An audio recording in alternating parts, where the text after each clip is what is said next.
we are Liverpool. And that means we have to entertain the people, and we have to show all the desire, to show all the love for the game. We will all be together soon. There will be a moment for us. For now, tell the world, we are Liverpool, champions of England.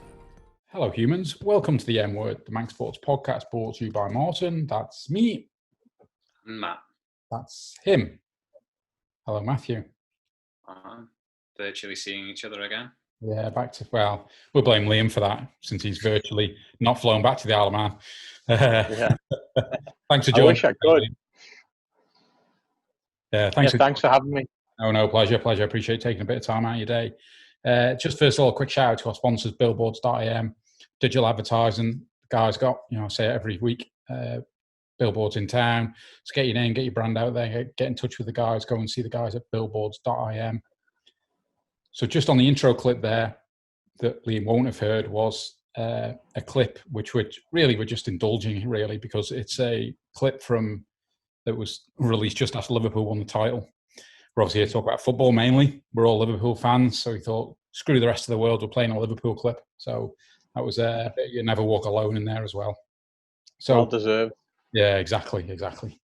And then just before we kick off as well, we've got a very quick quiz which I threw together for you, Liam. Dead easy. Okay. Oh. Best team in England. Liverpool. Best team in Europe. Liverpool. Best team in the world. Liverpool. 3 cups to prove it. Thank you, people. Easy enough, 3 out of 3. So first question, appreciate you in the US now, but are you Manx? Come over, Manx or the Hills? Manx as the Hills. Manx is the Hills. Right. Hopefully okay. that'll never change, I don't think. Right. So where were you brought up on the island? Douglas, just off Broadway there, Victoria Road. Right. Mum and Dad still live in the same house now, so. Oh, right, okay. Still got an old bedroom if you need it. Yeah, still there. So what about schooling? Douglas schools were you in? I went to Ballaquayle first, then Murray's Road, and then Ballacabeen. Right, okay. And first recollection of sport? Would be going to watch my dad play football when I was a kid. Obviously, my mum would take me in a kit, and she said I would always just come home covered in mud, and he'd still be, probably at the end of his playing days, just going to watch him. Right. Was he any good, your old man? He says he was all right, so that doesn't fill me with confidence that he was that good. Where did he play? As in team and position? He played for St Mary's a lot. Right. I think he had a stint at Pulley, and he had a year at Ayr United, which is a weird one. Oh, right, okay. But then I think he managed St Mary's as well when he stopped playing. So. Oh, right, okay. I didn't know that. Right. Yeah. And do you know where he played? Did you say the position? Yeah, sorry, I think he played there centre back. Oh, right. I think like with the cycling background, I think he was like fit, so he could play centre back or centre midfield. So that was his area. So I presume that's where you got the bug to play football. Yeah, I just loved going to watch St Mary's, and I was still doing it for years, even after he stopped playing. I remember like Peter Langy would come pick me up when I was like 8 or 9. I'd just go and watch at the weekend, and he'd drop me home again covered in mud. So I just always wanted to be out there watching and playing. And then obviously joined a local club. I assume St Mary's was it you joined then? Well, when I was younger, St Mary's didn't have youth teams, so my dad and Mark Gellin and Graham Moore started at Pulrose United. So we played for Pulrose up until I was 12, I think. Right. Then went to Corinthians for a year. Then St Mary's had teams, and then went to St Mary's after that. Oh, right, okay. And we always defender. Was that just the natural position you fell into? No, I honestly didn't start playing centre back until I came to America. I played in defence for St Mary's when I was 16, 17, when I was just breaking into the first team. When I was younger, I was centre midfield, striker, or left winger. Believe it or not, when I was younger, I was quick. Not so much anymore. So right. I'd like to be higher up. Right, okay. And during those years, or during those earlier years, sort of teenage years, see career of it now, was that something in the mind, or was it just a hobby and you were just busy studying and thinking about other things? Oh, yeah, when I was younger, I mean, I did a lot of sports, but football was always like clearly the one. And like think at one stage when I was 10 or 11, I was looking to go to England on trial, and nothing really ever came of it. And like when we play away from the Isle of Man, I'd do well, and nothing had still come of it. And then still, I mean, you still always have that. Like I wanted to do it. Then as I got to like a teenager, 14, 15, like I wasn't good enough at that stage. And then I actually went to Myerscough College in England. I don't know if you've heard of it, on a football like course from 16 to 18, and that kind of reignited it. And then I got stuck back on the Isle of Man for 2 years after that, and kind of fell off the train again. How come you decided to go for that? Myerscough. Yeah. Like educationally, I was okay, not great. And Lee's son was actually doing it, and me and my mum and dad looked into it, and it was a 2-year course equivalent to A levels, based on you were going to study sports, a BTEC national diploma, play football every day, games 2 or 3 times a week. And I just thought, that's right what I'm into. I want to go into sports after in some role anyway. So I just feel like it was a more natural path than doing A levels. Yeah. And appreciating at that slightly younger age, it's very hard to see, I guess, maybe use the word talent. Did you, looking back, did you stand out as better than other players on the island, looking at the level you've got to now? I think when I was like, I think from probably 8 to 13, like definitely, like there's probably a few of us that were, really talented. And then I was always a good player going into like 13 to 18, but I wouldn't say like you would have looked at me and went, oh, he's definitely going to go professional. Because when I come back from Myerscough, before I came out to America, I was in the Isle of Man senior team at 17, but I was like overweight. I was playing for St Mary's, we were second best team on the island, but you wouldn't have went, he's going to be professional in 4 or 5 years. There would be no way. And that overweight, and is that just a lad at 18, loved playing football, but loved a few beers and didn't take it super seriously? Yeah, like I took it seriously in terms like I wanted to play, but I wasn't doing the things on the side to be serious. I'd come back from Myerscough, and then I was thinking about the America thing, and I was just kind of 18 in a period where I didn't know what I was going to do, and I was just going out once or twice a week, and not too bothered. Yeah. And what were you doing work-wise at that age? Not much, to be honest. I was working with my dad now and again, or lazing around waiting to go to America. So that was definitely a period where it was like, you're either going to go to America and make something of it, or I don't know what you're going to do on the Isle of Man. So how does the America? I made the right choice. Go on, Matt. I was saying, was that your plan there after Myerscough, was try and get out to America?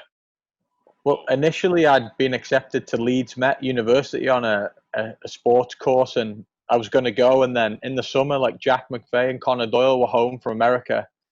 Alex Harrison was going out the next year, and they just spoke to me about what it was like. And I just thought, that's something that I would like to do as well. So then I joined the agency. They went through and started the process. Like, it's quite a long process of, you've got to go to showcase games, get filmed, coaches come and watch you, then they promote you to teams in America, then you've got to take an education test and stuff like that. So I started the process when I was about 18, I think. So, and then I went out at 20. So those showcase, I guess you have to go to the UK, I assume, for that, and they put on events, everyone kind of congregates in, and the idea is to try and stand out. Yeah, so initially you go to one locally, which is hard being from the Isle of Man, but I think my first one was in Sheffield. Right. And then from there, they take the top players down to London a few times on like the big showcase, where they bring like 80 coaches over from America. So you go to a few of them, you've obviously got a better chance of going to like a better college, so to speak.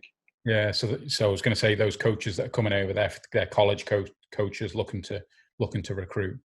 Yeah, looking to, because if you're bringing an international over, they require like a big or full scholarship. So the big schools want to come over and make sure they're getting it right, because video is tough to judge sometimes. Yeah, okay. And I don't particularly know the college side of things. Why are they going overseas to recruit people? What's the benefits for them as a college? What's the upside for them? Well, I think that so the American game's obviously developing all the time. That obviously not the best nation in the world. So each team has a certain amount of scholarships that they can give out. They can go and get local players who are good too, or lads who are in close academies. But to win and make the difference, international players are I kind of sought after, to be honest, to be kids from Brazil, Spain, and other teams, England. So And it's a, I guess, enticing thing for the player and the school to join up, I guess. And for the school to win, is there? I mean, I only compare American football, where I think it's fairly money driven. Is that similar though in football, where even at college level, the winning's important from a funding perspective? Yeah, definitely. So, like, at first, so we can touch on this after, I went to a junior college, which is a 2-year school, in like the lower divisions, and then did well there. Then went to Ohio State University. I'm sure you've heard of them for American football. Yeah. And that's obviously one of the biggest universities in America. So the average home attendance for American football is 107,000. So that funds every other program, Right. so to speak. So they run at a profit, basically. Yeah. So like I think my college coach for soccer was on $200,000 a year, and then performance incentives too. So yeah, winning does matter in that sense, because since then, like, if you're not doing well, I guess it's like a Premier League job. Like they'll fire you and move on. It's not just about taking part for Ohio State. Like they expect you to be successful. Yeah, I think that's certainly. I suppose this side of the water, if you don't see a lot of American sports, I know that certainly again from the NFL side, the college, and you mentioned their numbers of people that are watching it. College sports, especially when you look at NFL, but I'm sure basketball, I assume, is the same, similar when they come out of the draft. It's absolutely massive, isn't it? Yeah, it's huge. It's, I was a sports industry major in college, and the debate in that class was always should college athletes be paid? And I think now you've probably read in the news they're moving into, you won't get paid as a salary, but you can get paid for your endorsements. And people are like, well, that's not fair for the guys who are lower on the squad or whatever. And well, that's business. The top guy's going to get paid more than the bottom guy. So I think that's the happy medium, because some of them lads could have been the best college player, going number 1 pick, then get an injury and they can never play again. So I think to meet in the middle is a good thing. Yeah, right. I suppose I haven't really given it much thought. So yeah, at college you historically couldn't get paid. It was just part of it. Yeah, right. Okay. There's an organization called the NCAA, and there's so many rules, and like they're worth millions, billions. They make a lot of profit off March Madness basketball, American football, and the players were playing in front of 107,000 and not getting paid. But now them guys can sell their shirts, they'll get profit on that. They can get Nike endorsements, stuff like that. Yeah, right. Okay. So when you looked at players who'd leave college, again, I only compare because it's my only comparison I've seen, and going to the NFL, if they're going out of college early, it's ultimately because they want to get on I suppose, to get paid ultimately. Yeah, to get paid, and it's a short career too, the NFL. Obviously, you could, I think the average is like 3 or 4 years. Yeah. There's so many injuries. Obviously, there's a lot of guys we know that have lasted way longer, but it could be over in a season. So they want to get paid while they're good enough. Yeah, and they're fit and healthy. Yeah, no, absolutely. So you mentioned there you looked at the opportunity and went to those sort of, call them showcase games. Yeah, exactly. Yeah. So how did you then get a phone call to say we're interested in getting you over here? How did that then pan out? Well, again, this kind of relates to the like lazy kind of laid back approach I was on. Like, you have to take an exam called the SAT, and it's like a 5-hour exam. It's English, maths, and you have to reach a certain score to get into the top colleges. And the score's not that hard to get, and I didn't study for it and failed it twice. So even though I had some offers at Division 1 and 2 level, I went into junior college, which is a 2-year school in Cincinnati. Right. Before I could work my way up to a top college. But looking back, it was actually perfect, because, like, again, unfit, overweight, like, still was a decent player. But that 2 years I really got with a strength coach and put it in, lost a lot of weight, got as fit as I could be, and then earned that, spot on a good university team. So I needed that 2 years, I feel like. As you say, was that self-driven, that then, when you got across, seeing what everything was set up like there and thinking you need to kind of bring yourself up by your bootstraps, should we say, and get yourself sorted to meet whatever, how these American guys are set up? Yeah, definitely. I thought, like, technically and stuff, the lads from the Isle of Man have always been better than they get credit for, and I'd found that when I got over there. But it was 90 degrees and I was well overweight, so I was struggling fitness wise, and I just thought, if I want to do anything in this game or have a good 4 years of it, I need to get fit quick. And like I still work with the fitness coach there now, and I just got in with him, did extras, did more than most, and just had a good 2 years there and come out of there in good condition and enabled me to keep stepping forward. So let's do some geography, because I know America fairly well, but Cincinnati, if you're looking down at a map, where's Cincinnati on the map?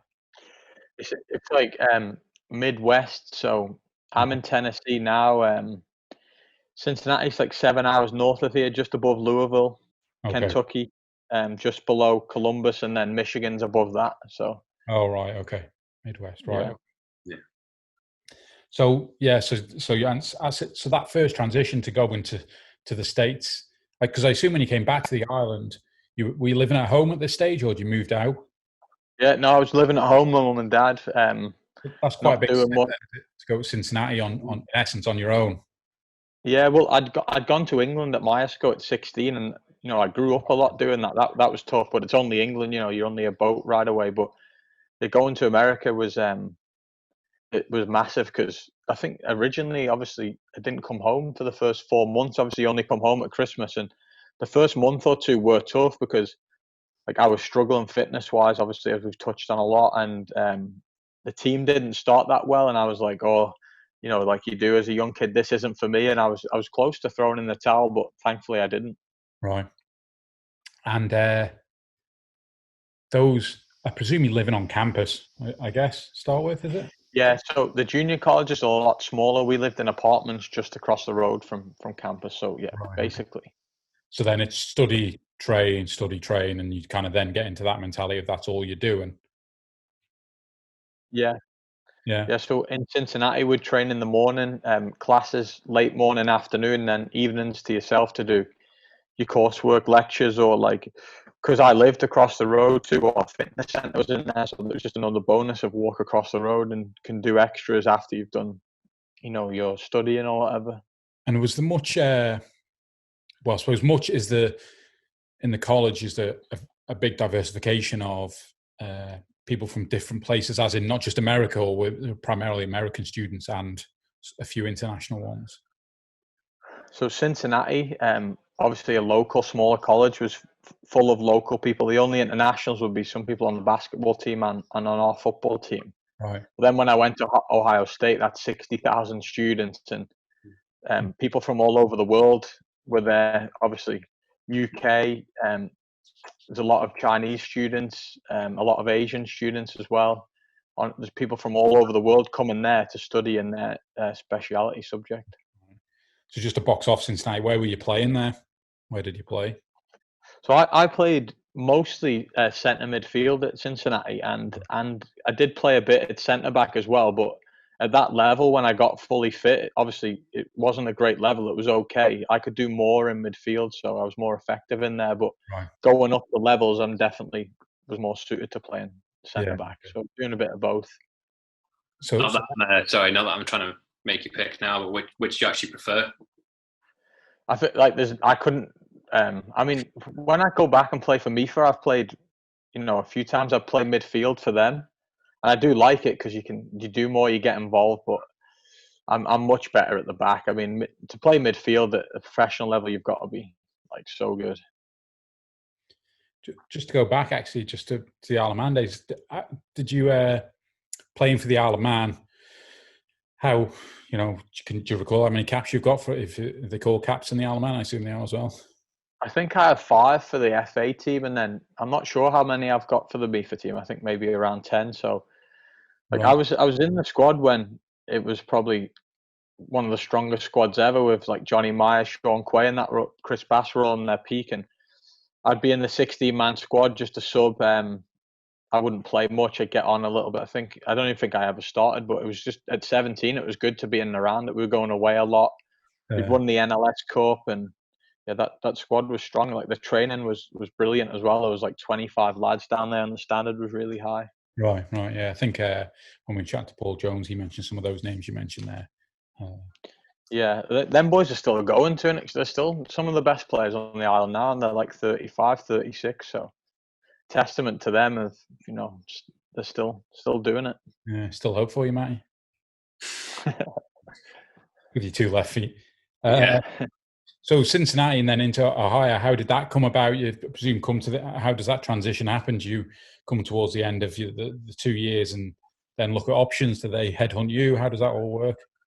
Well, you're always thinking about it because, like, you know what's going on in the other schools, and you're like, that university, the facilities are unbelievable, or they're a top 10 team or whatever. But so in junior college is like, if you're playing 2 years there and you're a good player, like you're more ready than a first year going into college. You know, like they call it a freshman. So we went to the national tournament twice in junior college, and it's just again littered with coaches. And I had a good few offers to go places, but Alex Harrison was at Ohio State as well for 1 year. Right. My last year at Cincinnati, he was at Ohio State, and he just was telling the coaches, like, you've got to look at him, you've got to sign him. And they came down to watch me twice, I think. And he was in the last year of his scholarship, and they actually offered me his exact scholarship for the next 2 years. So he played a big hand in getting me up to Ohio State. And do you know when the coaches are down, apart from having a big O on their chest or on their hats? But do they sit there like that, or do they kind of be inconspicuous so it's not obvious that you're kind of being watched by potential coaches? Yeah, so at the national tournament, it would just be lined with coaches from all kinds of schools wearing the gear, but some local games, you wouldn't know, to be honest. And then your coach would maybe say on the Monday, or they came to watch you. And we had a couple of University of Louisville and Xavier would come to training sometimes to watch as well. So obviously you knew then because there was no fans, but they did sneak in and out a bit of games as well, and you'd hear about it after. When you talk about a scholarship, what's involved in that is exactly when they offer you a scholarship. What's that? Here's a place. Do you pick what you can study and then you need to play this sport? How does that exactly work? So at Cincinnati State, for example, like we went in and did an associate's degree, which is a foundation degree just in like a general subject such as arts and sciences. And then Ohio State, you choose what you're going to do for your bachelor's degree, basically. Oh, right. Okay. And then your scholarship entails 100% scholarship is tuition, board, food, medical, like literally everything. I was on 90% at Ohio State, which it was basically 100%. The only difference was the guys on 100% got more money for housing, but it was still way more than enough. Right. Okay. So to go to Ohio State for an international student, I think it's $45,000 a year. So right. Okay. a full scholarship is that. Basically. 2 years, 3 years. How long's that there? 2 years. I did that. Well, I did a year and a half because I left early to go to the MLS draft. And what were you studying? I had a major in sports industry, sports management, just like another word for that, and then a minor in leadership. So again, very sport related. Yeah. Okay. And again, are they in that environment? Is it very, again, not that I've even been to the uni in the UK, but there's this kind of, you can do your sport but enjoy the nightlife. But in that sport environment, is it very focused on good habits, doing the right thing, or is there let's say a party element to it, or is it a bit of both? Yeah, I mean, Ohio State is one of the best party schools in America. Right. Like literally unbelievable. Like you can imagine 60,000 students with how successful the football team is. It's people go there just for that, and the balance is hard. And I think that's one thing that I committed to and got right in my 2 years there to give me the best chance to go to the next step. Like we had nights out and house parties, like of course we did, but being able to be a full-time student and playing full-time football as well, it is a lot. Yeah. And then if you're going out twice a week as well, like, you're going to find it hard because if lads are doing that, then they're going to struggle. They were struggling in their studies, and then maybe they weren't giving out the best performances on the pitch. So I committed to, I was honestly boring. Like Brittany, my wife now, will tell you, for 2 years, like I wasn't doing much, didn't really want to do much apart from train. Like I knew I wanted to go to that MLS draft and getting the frame for that. So that's what I was focused on. Focus on and playing in front of crowds, I assume a step up from Cincinnati to Ohio. Yeah, so Ohio State, I think we'd get a few thousand, like 3,000, but it's really hard to get people out to football, soccer games because of the support in the basketball and football. But we'd go away to some teams and they'd have massive fans, like Akron, our local rivals. They'd have 6,000 or 7,000 and stuff. So right, okay, you got a feel of playing in front of a decent crowd in college. And is there much? Again, when you think about crowd banter, certainly from what I've seen from an American side, it's very different from a UK side of things. Yeah, it's different. It's Probably it's better. very American. Yeah, it's better. It's almost just like laughable. Like when I was in college, you'd have stuff like they'd be chanting stuff to you about the Queen, and I was like, I'm not even from England, you know. Yeah. I wouldn't say it, but that wouldn't bother me. But yeah, in England, obviously the lads get absolutely hammered. But over here, it's more just like cheesy chants, and they're still kind of learning the football environment, I guess. Yeah, well, maybe stick with that. I don't know. Matt and I, again, have been to a few NFL, and I've been to NFL in America, and even the rivalry where the fans are mixed together. Again, Yeah. when something thinking about that in the UK is unthinkable, really, mixing fans together. Yeah, I always say the American sports, like if you go to a baseball game, it's more like an occasion, like a day out. Yeah. You know, the games are longer. There's beers, hot dogs. It's if their team loses, I don't know how disappointed they are. Like if you go to Anfield and Liverpool lose, you're devastated on the way home. Everyone's furious. So I think that's the difference as well. Yeah, I remember a friend of mine telling me he went to a game in the States, a baseball game you mentioned there, and the game was sponsored by Bank of America. And on the way in, they were all given baseball bats with Bank of America on it, and then put in the ground. All the fans were mixed together.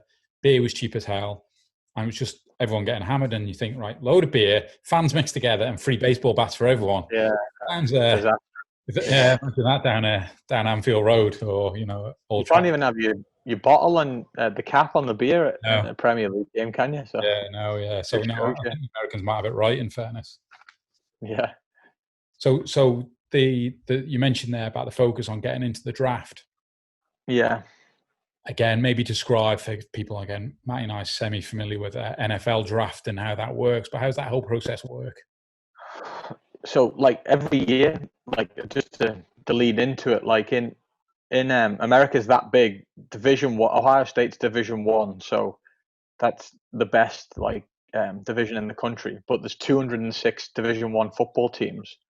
So you're thinking, well, how can you play? It's a weird format. So each conference is different. For example, so in football, like you have the Big Ten, the SEC.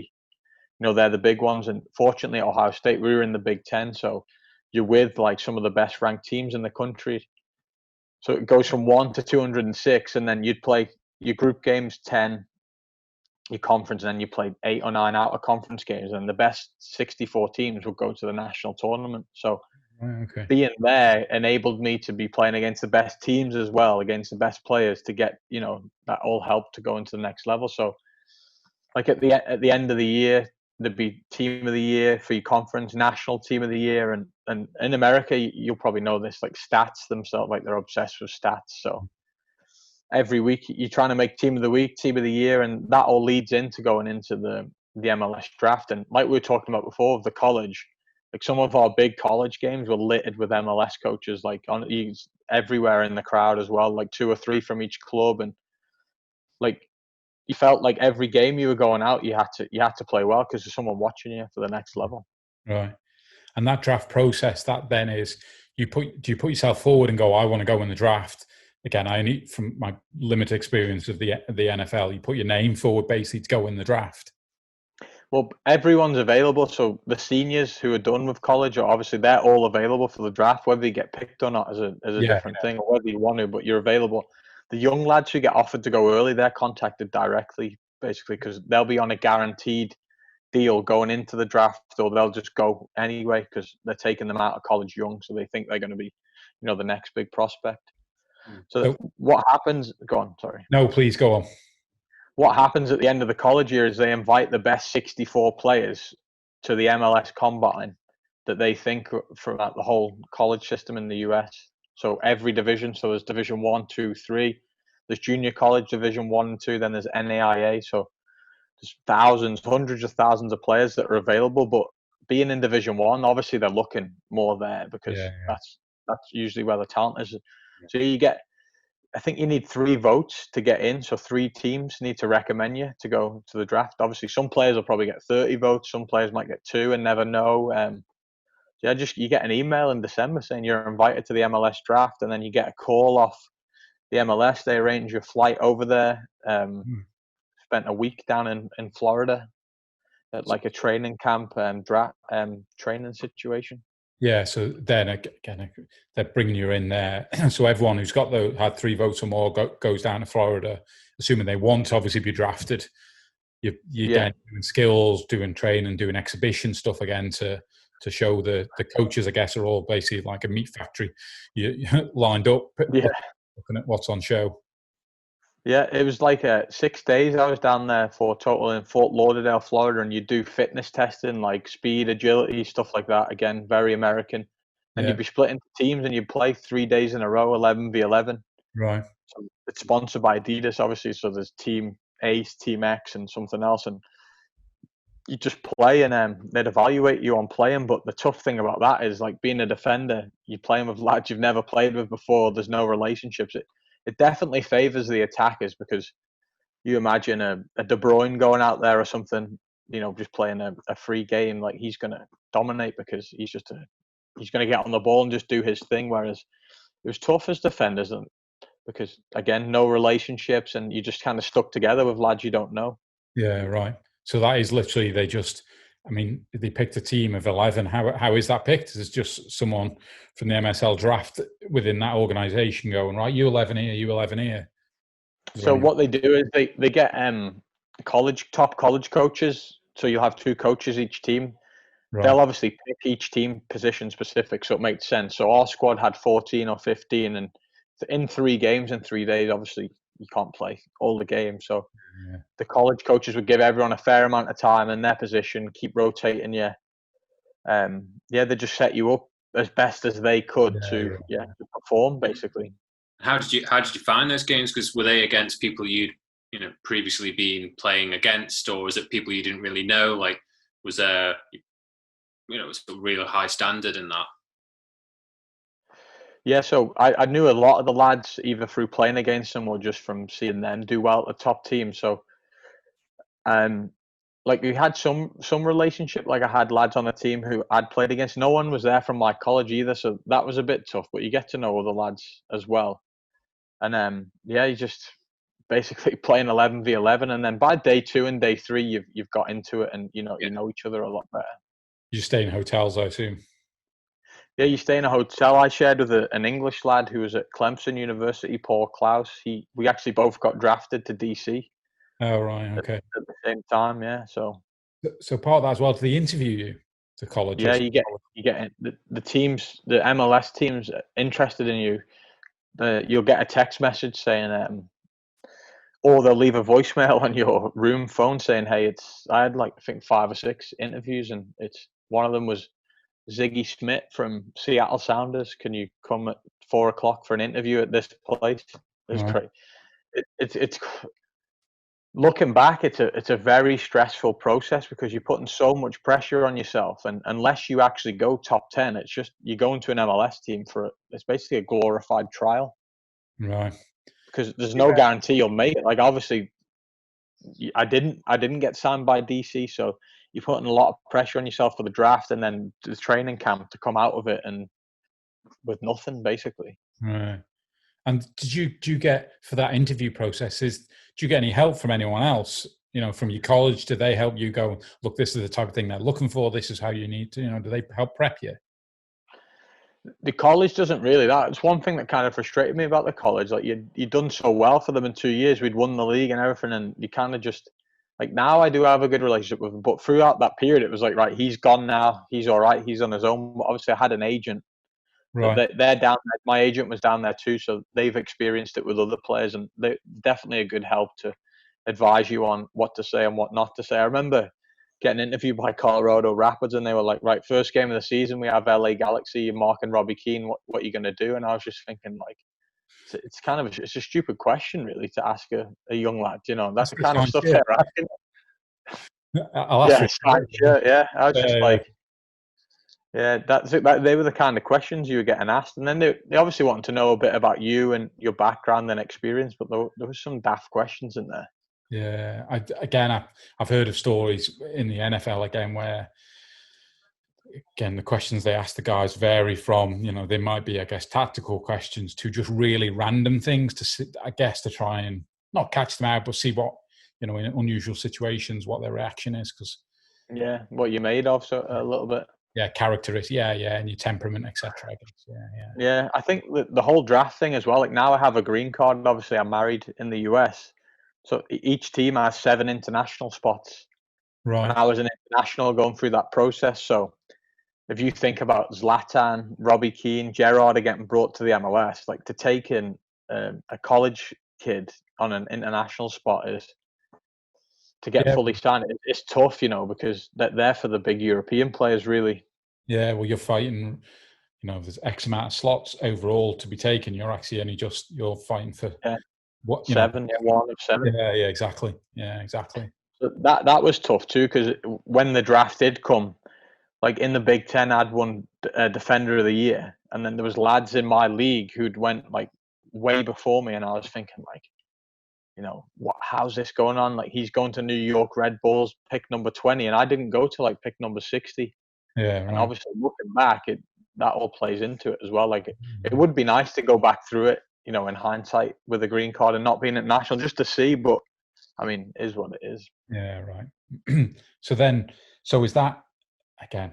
Keep going back to the NFL, but normally, certainly the first couple of rounds, is that all done in one day? The rounds, how's that done in the football side? Yeah, so the first 2 rounds are live on TV. Like the top 20 players kind of the top 10 players kind of know already. They Yeah. go up and you go up on a stage with a suit on, with a flag, and do an interview and all that. And it's very American again, because like I was this close, like so close to going. Like I was told to go, you're going to go in the first 2 rounds. Like I'd done really well at the combine. I'd scored 2 goals actually on the second day. I scored a header and a free kick. So being young, I'm convinced I'm definitely going. And thank God I didn't go, because I didn't get picked until the 4th round. So I'd have been sat there like a lemon. Yeah, no, and again, I see that with the American football. I sat there, and it sometimes does feel a little bit awkward. People sat around, kind of like it's like the Oscars when they zoom in on the person that's not won it. Yeah, So yeah, definitely. It's a stressful experience. Yeah, especially bearing in mind, typically, it's not like it's typically younger people as well, isn't it? So did you just get a call in the end? Yeah. When did you find out you were drafted? How did that come about? Yeah, so the next 2 rounds go on like the internet, and basically, like I was watching it, but the feed was a bit slow, and then my Twitter just started blowing up. Like DC had announced it, then the general manager called me, and Right. that's how I found out. Right. It's always again from the UK side. It's a weird process, isn't it? Because you perhaps set up you like this college place you're living in, and you perhaps even settled if you've got a partner, and suddenly you have to go halfway around it could be 3,000 miles away having to move.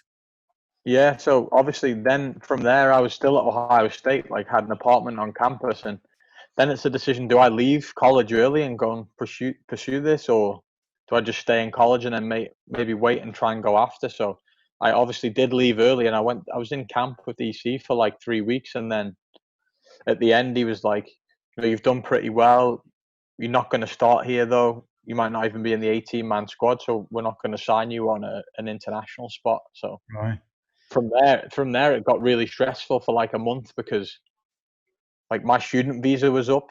I'd left college, so that was obviously inactive now. So I actually had to leave the country, come back in on a travel visa, and go for trials with clubs in the league below. Oh, right. Okay. So yeah. So, what about, obviously you mentioned your partner's there, Brittany's American. She stay and you have to just leave and come back? Yeah, so she was obviously living in Cincinnati anyway, and I was in Columbus, which is only an hour and a half apart. Right. So she obviously stayed in Cincinnati while I was going around the country on trials. And then my first year pro, we still didn't live together. She would come and visit. I would go back to Cincinnati whenever I could. And then she moved to Kansas and the next year with me when I signed in Kansas. Right. So then let's talk a little bit about those trials. Was that your agent getting you getting into those places? How did that work? Yeah. So basically, when you don't get signed, the agent's on the phone, trying to get other offers, see what's available. But you've got to think, then it's like mid-February, and the teams in the league below are getting full as well. Like there's limited international spots. So like looking back, being an international and knowing that I wasn't going to go first round, I would probably have signed in the league below early to get secured, maybe a stronger club and then work my way up from there. But Yeah. obviously hindsight is a wonderful thing. So yeah, I went to Pittsburgh on trial. I was him and Horn. I got offered to sign there. The coach was a nightmare though. He's still in the league now, like so old school. It wasn't going to work. And then my agent had said, this team, Harrisburg in Pennsylvania down the road, they want you to come in. And I just thought, I'm going. Like, I'm going to go down there, see if I don't, I'll go back to college and go again. I don't know, the next year. Yeah, I played one game against Philadelphia, and they offered me a contract after the game. Okay. So that's the again, and I'm not that familiar with the US. So there's MLS, and then it's the USL. Yeah. MLS. What's it called? ULS, is it? Have I made USL? Oh, UFL. Yeah. So half made it up. Yeah. Okay. Where did you play for them? Since I turned professional, centre back 99% of the time. Yeah. So at that stage, did they obviously haven't played midfield? Was that conversation you had with the manager of, I might be more comfortable here, or did they just feel your skills suited better there? No, so my 2 years at Ohio State, I only played centre back as well. Right, in Cincinnati, yeah. So that's kind of all everyone knew anyway, and kind of happy about that. I wouldn't want to be going on trial in midfield. More comfortable at the back. And that when you look at that level of the players around you at that stage, so that was 3 or 4 years ago, I guess.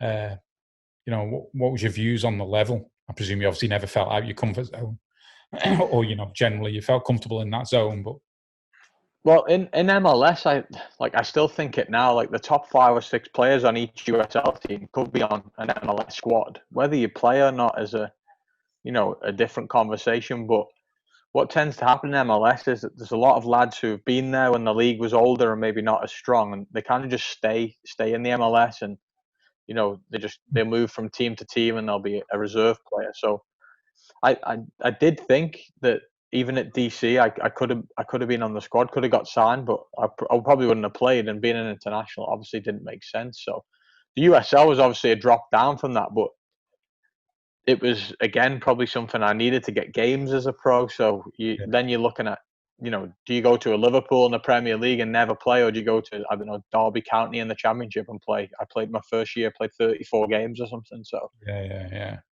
it's getting getting game time, isn't it? That's that's ultimately what they talk about, don't they? And ultimately, as a footballer, you want to play, don't you?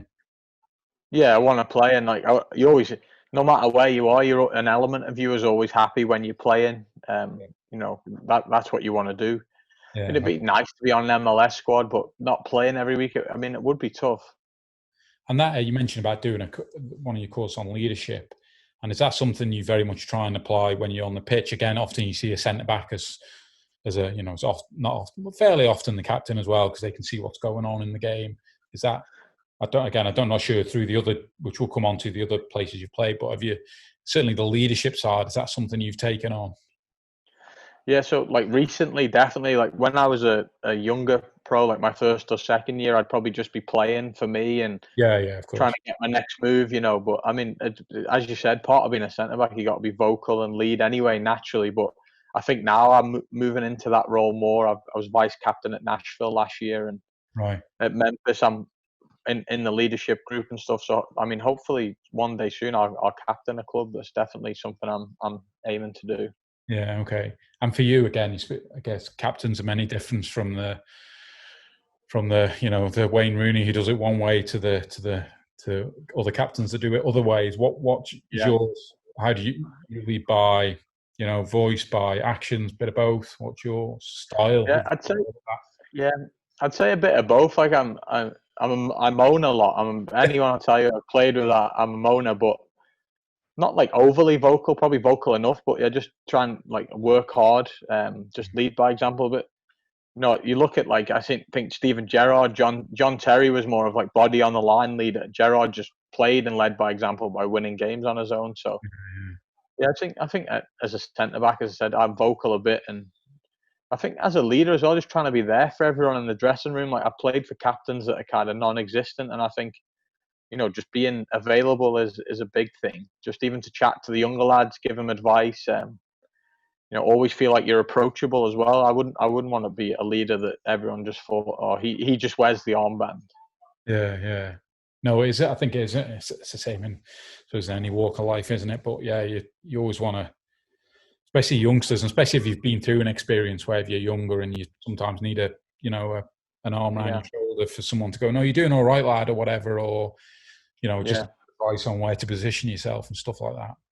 Yeah, definitely. I mean, everyone can think about when they were young in any sport, and people influence you or shape the way you go in the sport. I remember even on the Isle of Man, there's Sam Kenny. He's not alive now, but he would just say little things like a great football mind. They still stick with you to this day. So I think like any little advice can go a long way. Like you never know how someone will take it. Yeah, no, absolutely. So moving on from, apologies, my pronunciation isn't right. Harrisbury.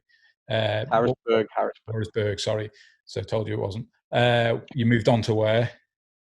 I moved on to Kansas City. So they had an MLS team and a USL team. So the aim of their club is they build players up from the academy, put them into their USL team, and then hopefully promote them to the first team. So I had another year left on my Harrisburg contract, and they came in and bought me to go over and sign in Kansas. Oh, right, okay. And just on that, when do they have like a fixed transfer deadline, or can you just switch any time throughout the season? So MLS does it, follows similar to European one. There's windows, but the USL is kind of just like an open market. You can come and go at any time. But the move was at the end of the season, and it was in the off season. So. And what's that phone call from the agent saying? So and so want to sign you. Do you want to chat to them? Yeah, well, this is a weird one. One day I was driving home from training towards the end of the year. Mike got in a bit of trouble for this. You probably never hear it anyway, but he'd left a voice message on my phone, which is illegal. Right. Hey, it's such and such, Kansas City.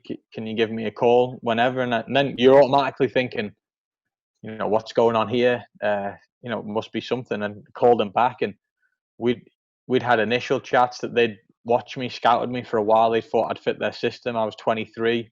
They thought there was a path for me into the first team. I was like in the profile of their club, basically. Right. Would I be interested?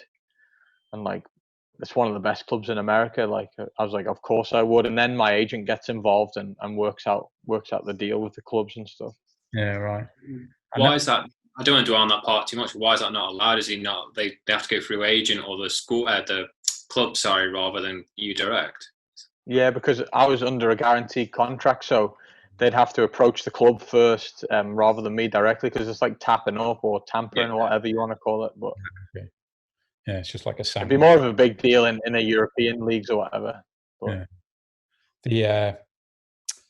And then that move, because Kansas is further across, isn't it, in the middle? Yeah, middle of the country. Yeah. Yeah. So was that then a family decision of it's time to move up to there? Yeah, it was just I think wherever I was midway through that next year, Brittany was finishing her college degree as well. So she in Cincinnati, so she wouldn't have been able to move at the time anyway.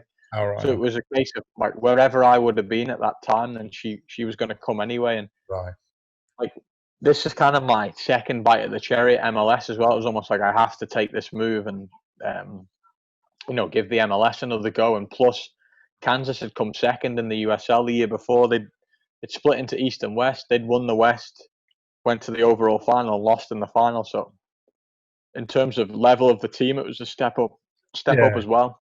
Top of that league, basically. And again, I always wonder when decisions like that, where you go to move to another part of the country, do you think about, or is it a process where you go and see the area, or is it more a football decision and you deal with, if the place is a shithole, the place is a shithole? Yeah, well, at the beginning, they wanted to invite me in at the end of the season to train with the first team to evaluate me more. And then we were talking about go, and then it was like, no, we're just going to sign you. We're going to pay for you and sign you. So I was like, okay. And then you do a bit of your own research. Yeah. You ask people I mean, Kansas is a very nice city in terms of like the downtown city area is lovely. Then there's a plaza area. But the negative to Kansas is it's small and nothing else is really close. So you kind of trapped there.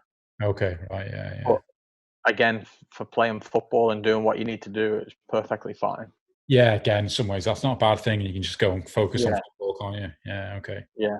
So how did time But go? yeah, How was the experience? hit and miss, to be fair. Like at times I was like first choice, flying, training with the first team a lot. Other times I was dropped, struggling with the manager. Didn't want to be there. The tough thing was, they call it MLS two teams. If lads on the first team need a game or come back from injury, they can drop down. So Yeah, I could play 3 games in a row as well as I wanted. If a centre back on the first team needed a game, I'd be on the bench. yeah, I, right. I struggled to deal with that because I was thinking, you brought me here to see if I can prove to go, to the first team. Yeah, And you yeah, bring them down for minutes, and I get why they do it. The first team's a priority, but like I did struggle with that at times, and like I still had a good shot at it. I played enough games. I trained with the first team enough times, and yeah, I didn't do well enough. Didn't make it to go to the MLS. right. And the manager, the relationship with the manager, is that, and not particularly the Kansas City one in general, is that, I guess for any footballer that's so important because, again, being Liverpool fans, you see, and like any football fan, you see players coming in and they don't get either fit what the manager's looking to do or fit the system the manager's looking to do. You can have the best player in the world, but if he doesn't fit in the system and the manager's mind, it just doesn't work. Yeah, one thing I felt for the manager on our team as well, because his boss is the first team boss, so his hands are tied as well. Like sometimes he might want to play you. So often the first team has come down and they were the worst players on the team because he just weren't that interested.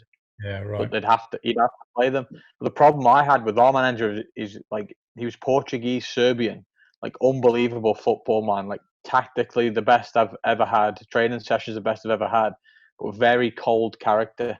Right. Like he could love you one day and the next day he could leave you out and like not talk to you, Yeah, right. or he just wasn't a people person. Like the only thing he had in his life was football. Like no family in the US, no kids, no girlfriend. Yeah, right. So he was just like tunnel vision. I think he was hard to get on with. Sounds like Benitez. Uh, what was I going to say?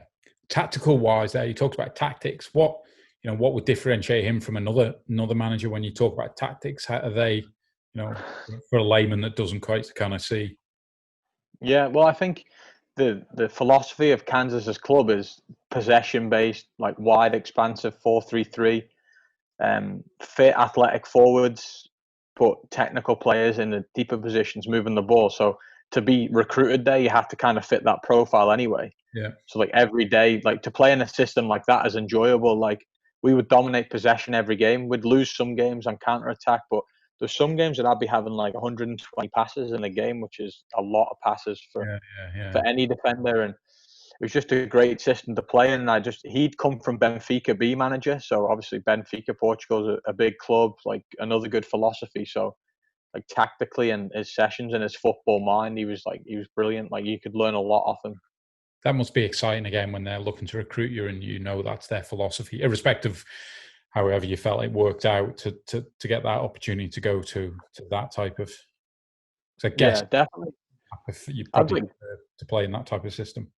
Yeah, I was happy I went there too because, as I said, like I was still 23, 24, so I was still relatively young, and some mornings it'd be like you're in with the first team today, but then in the afternoon I still need to train with my team because to get ready for the tactics for the weekend. So I was in with the first team a lot because they always needed an extra defender, and I definitely brought my game on a lot there because they were the one of the 3 best teams in the MLS as well, Kansas City, Right. full of American internationals from other clubs. So training with them, the level was really, really high.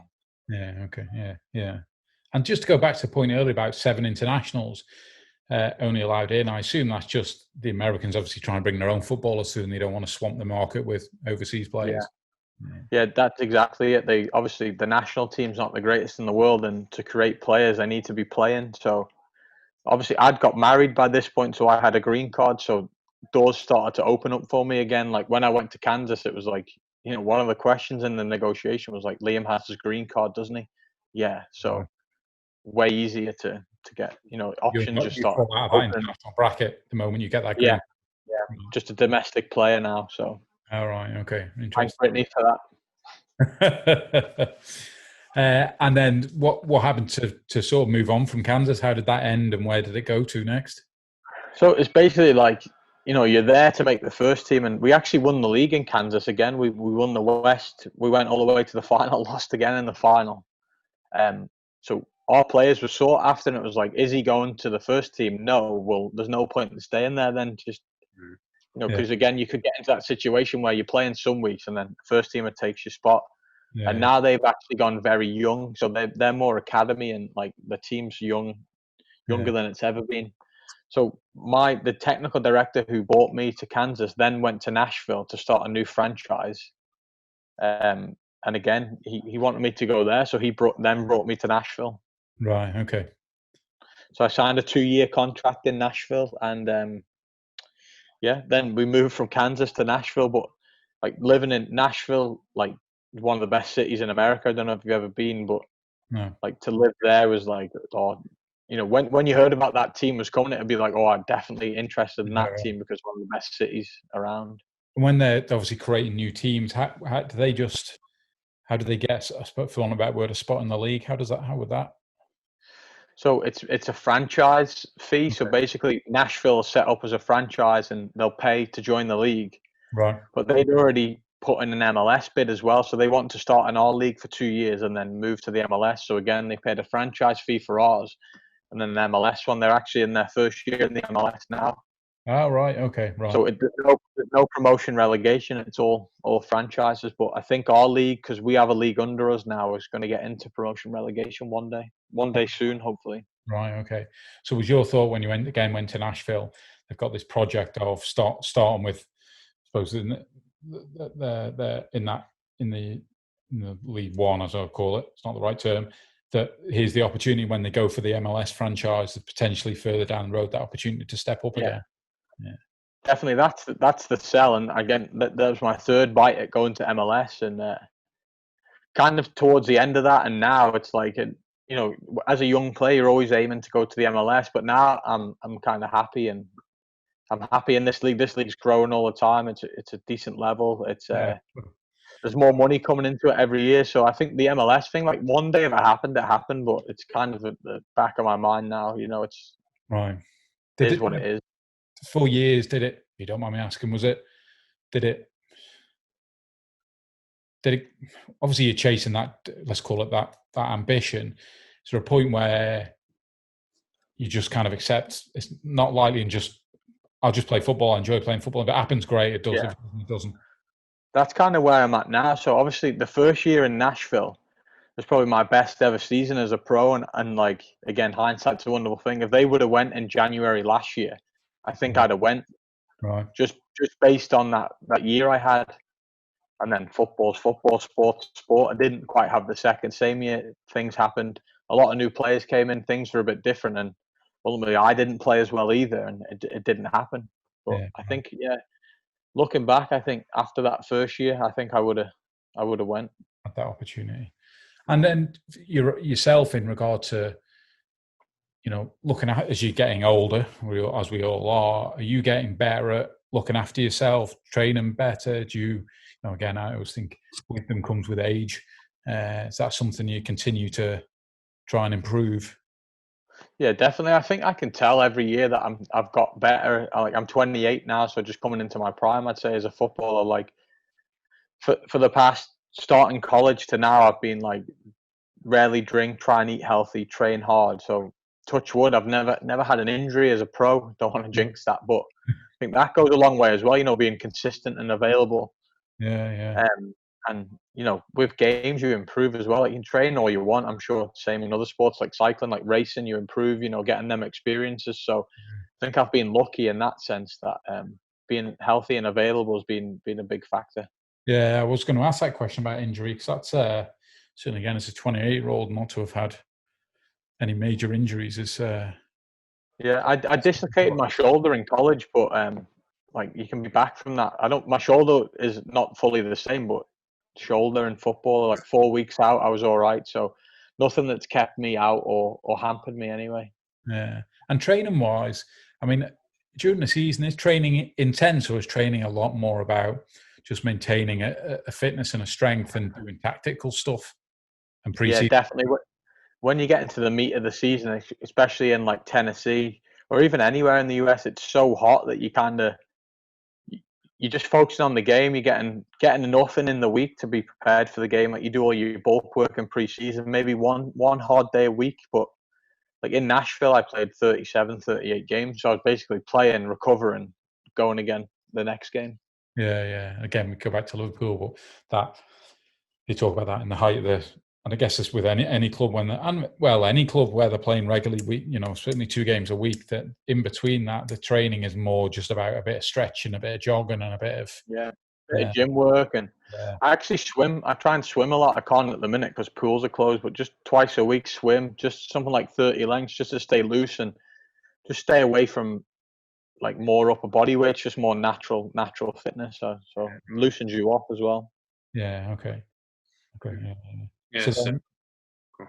No, I was just going to do the next thing there. So obviously you've had your time at Nashville. How did Memphis come about?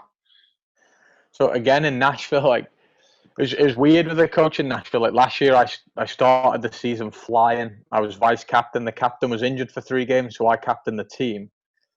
And then our squad was massive because we were preparing for MLS. So basically all the best players in the league, or a lot of them, were in Nashville. So there was a lot of rotation, and I didn't really deal with it well. It didn't suit me to be in and out of the team again like Kansas. I'd already experienced that, and I lost form as well. So again, I was in and out, and I knew then I wasn't going MLS. And Memphis came in and inquired about me and offered me a 3-year deal, like the best deal I've ever been offered, security for the family, and it was too hard not to take at the time.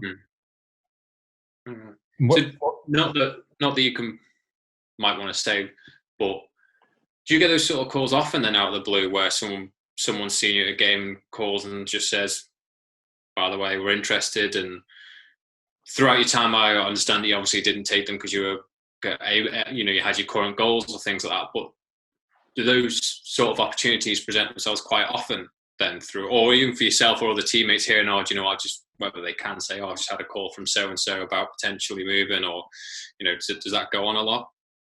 Yeah, it does, definitely. I mean, there's a lot of stuff goes on that shouldn't in terms of talking, but every player's got an agent as well. So in Nashville, I wasn't trying to, again, hound on the thing, naughty people, but I just meant as in general coming through agents and people moving.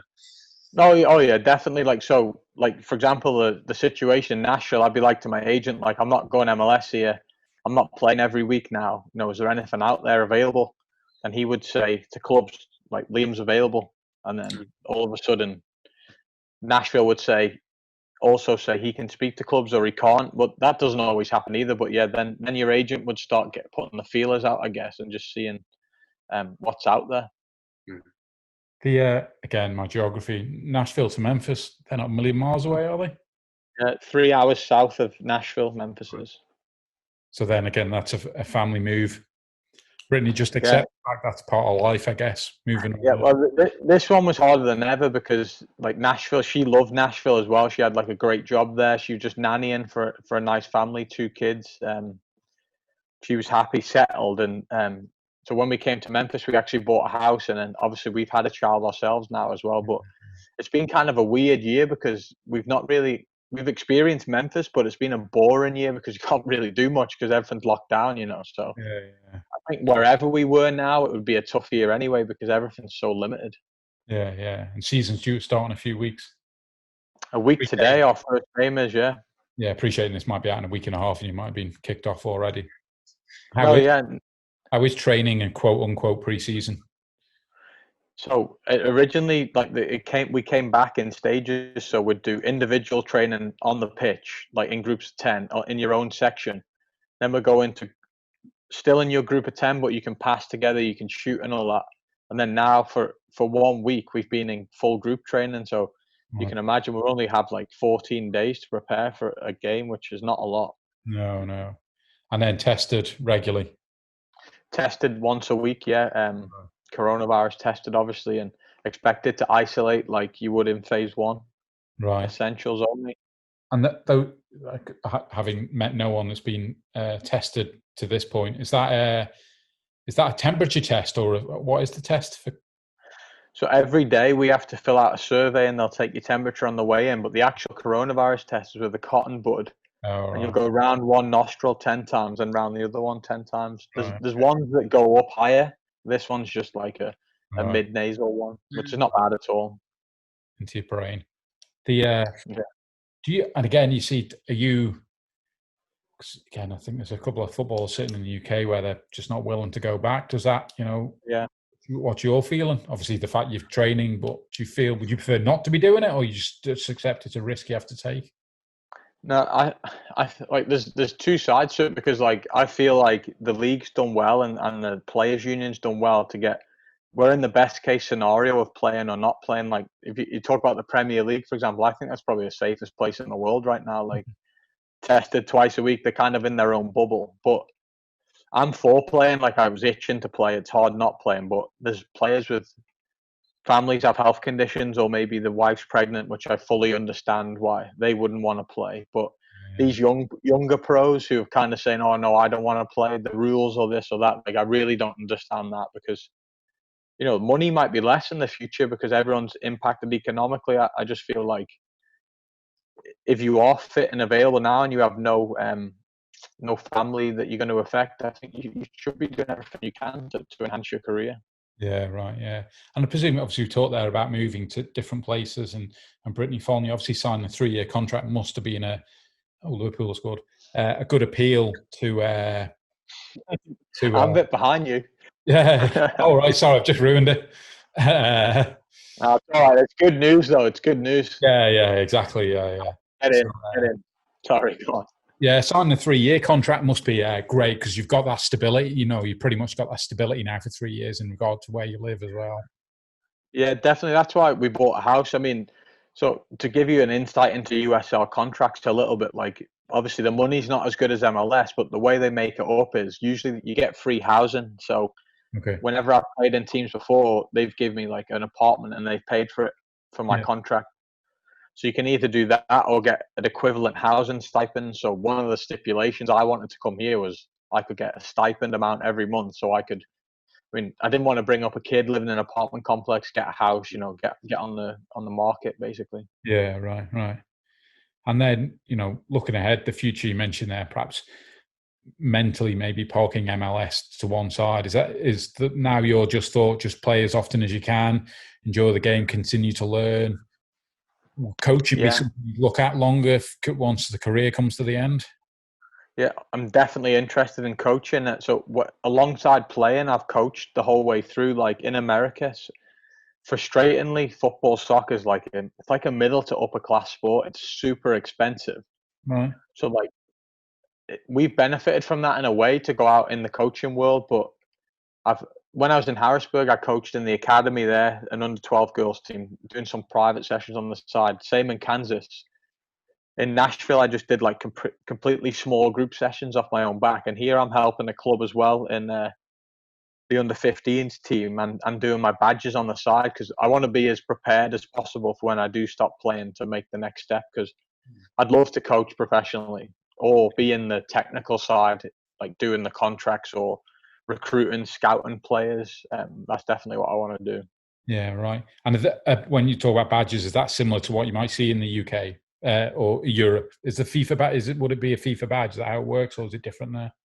So FIFA's 2-0, huh? FIFA's recognised all over the world because of the organisation. So FIFA, UEFA, so they would count here. The American ones wouldn't necessarily count back home. So here it's US soccer, and it goes A, B, C, D, E. So I'm going to take my C at the end of this year. Right. And then I've done my English level 1, which I mean anyone can do. It's not hard. And then I don't know if you ever heard of LMA, League Managers Association. I've done a couple of their courses online as well. Actually, during the lockdown, I got advised to take it. The course was brilliant, just to be proactive, I guess, to get into that next phase of things. Yeah, and imagine it would help the game. And I say that because we were chatting at the weekend with some boxers, and they were talking about taking courses in training and coaching and refereeing, but while they were still boxing, because just to learn additional skills to help them on the, well, obviously in this case it'd be on the pitch. So logic often will be, finish the game, start learning the other side of the game, as in the badges, but learning them while you're playing, I imagine would only a way of helping football or give you another perspective on things. Yeah, definitely. You can understand it from the coaches and managers' perspective a bit more as well. But like nowadays, so every week we'll have like 2 video sessions, one to like review the last game, one to review the next game. So you're involved naturally anyway in a lot of tactical discussion and understanding it. So you may as well put it to use, while it's fresh and you're in the game as well, and you can always give your perspective. And look, you can always learn more. Just because you're playing, it doesn't mean you're a good coach. But I think gives you an advantage because there'll be a lot of coaches out there who have done their UEFA A but have never been in a full-time football environment. Likewise, there'll be players who have never done a coaching badge who are in it. So there's definitely a crossover there. Yeah, right, yeah. And I guess ultimately, wherever you end playing your career, that coaching might end up taking you around the world, would it? Or would you always think you'd want to stay with the wife being American in America? Or are you open to? Definitely, I'd be open. Even I've always said playing. If the opportunity came in the UK, if it was right, I wouldn't just go for the sake of it. But if it was right, I would definitely do it. I feel like because I can always come back. Yeah. I've kind of made my stable here. I've gone through college. I've played a lot of professional here, so I'd be honestly open to anything, playing, coaching. But I'm happy here at the minute. Obviously, I'm in the second year of a 3-year deal. So that first year. Yeah. And how often do you get home? Just nowadays, only every Christmas. Last year I came home just before Christmas for a couple of weeks because Ollie was due in January. Obviously, didn't want to come home too soon, and we were all aiming to come home this Christmas. But the way America is with the virus, I don't know if I'll be allowed anywhere near the Isle of Man because obviously the Isle of Man's almost completed it. Yeah. Completed. So you're so last year. We're so in the future. Yeah. To coughing out. It's the Isle of Man's in a luxury place now, and then obviously they've got tough decisions down the line what they do with the borders. I mean, I'd love to be able to come at Christmas, but I just don't know if it'll be possible. Yeah, I don't know. Yeah, I'd like to think the island would there'd be some ability to get in, but it's more whether you get out of the States. I know. Yeah. Well, they say there's travel bans and no flights going, but if you actually look at Flight Tracker or look to book a flight, there's flights all over the world. I think it's more of a discouragement to stop you from traveling. Yeah. It's a shame. I think the hard thing's been my mum and dad were meant to come over 2 or 3 times this year, obviously to see Ollie, and they've not been able to do that because of the restrictions. So hopefully they can at least travel over here at some point, so they can see him. Yeah. And just one final question in regard to just again agents. Is that the agent you have? Is that something again the college help you find an agent? How does that initially start out? So it's probably a theme with me getting on. I'm actually on to my 3rd agent, but I think I'll be with this guy till I retire or even into my coaching. Just like it's such a tough decision coming out of college because again at the draft there's agents down there and they're ringing you and asking you, have you got an agent, blah blah blah, and then it's a tough decision which one to go with. And originally I went with an agent who didn't have many clients because he could focus on me more. And we just weren't getting, I didn't think we were getting things done as well as we could. Yeah. And then I went with a massive company who tried to get me out of college. And then you're just one small fish in a massive, they've had Premier League players, players from all over the world. And now I'm with a guy who specializes in my league and a bit of MLS, he's smaller but big at all levels. So he's just like connected with everyone, clued in, and he's like a friend now too. So it makes things a lot easier. Yeah. That relationship with the agent must be so important because ultimately you're trying to tell him what you're looking for, what you want to achieve, and he's Yeah, I mean, and now I've done enough contracts myself. Like you know the ins and outs now. You know what you're looking for and stuff. But if a team wants you and you want to go there, there's always hard talks and battles over money and other little things. But you can get awkward, so you do need a middleman at times. Yeah. No, absolutely. Yeah, no, couldn't agree more. And I guess the other thing, which I know how we first got in touch was with Christian doing. Yeah, I mean, you Christian's age. No, Christian's like quite a bit older than me. He probably looks younger than me. Actually, he looks about 21, doesn't he? But yeah, I've known him for years, just because when I was coming through in the soccer schools and stuff in the summer, he'd be coaching. right. And then him and my dad have kind of been friends throughout the years just through cycling, and we've always just kept in touch. Like, we'll go for a coffee when I'm home, and he's just one of them likable characters too, isn't he? You know, Isn't he just? Yeah. behind. So No, yeah, he's good for advice too, because obviously, you know, he's had his struggles. He's been in professional sport out of it, so yeah.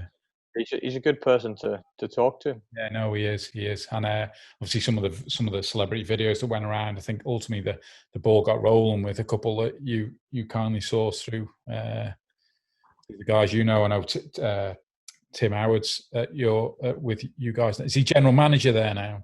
Yeah, he's general manager and goalkeeper. So Oh right, okay. Yeah, it's kind of a weird mix.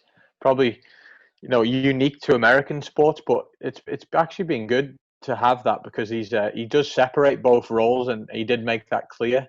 Yeah, right. And then obviously it's good for us to have him in goal behind us, and then he's obviously in the front office being his sporting director as well. And then he brought Jose Baxter over, who was at Everton for years as well. So yeah, I imagine they had a lot of contacts to help with the videos. Right, yeah, and it's obviously for you playing experience-wise to have someone with that type of experience to ultimately be behind you and I guess helping, because every day's a learning day, isn't it?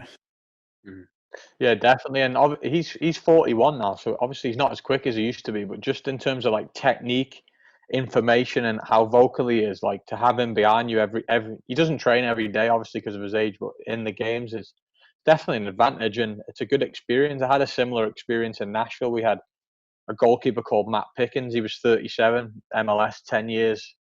Definitely improves your game as well. Yeah. No, that's good. That's good. Well, thanks for coming on. Yeah, very much. Yeah, thanks for having me.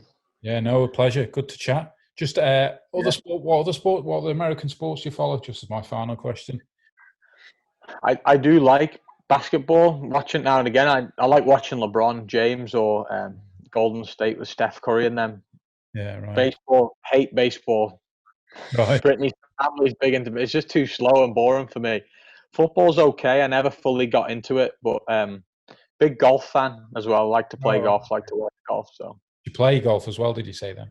I do. I used to have a handicap in that on the Isle of Man and try and get out when I can over here, but it's like a double-edged sword in America. The courses are unbelievable and it's great to play, but it's so hot that sometimes you're just like, it's not even worth it.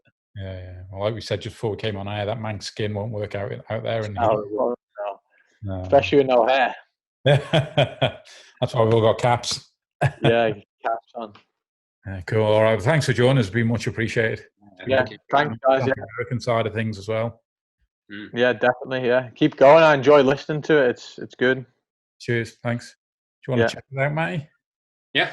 So wherever you're listening to, please like, subscribe, share, and leave those 5-star reviews, pretty please.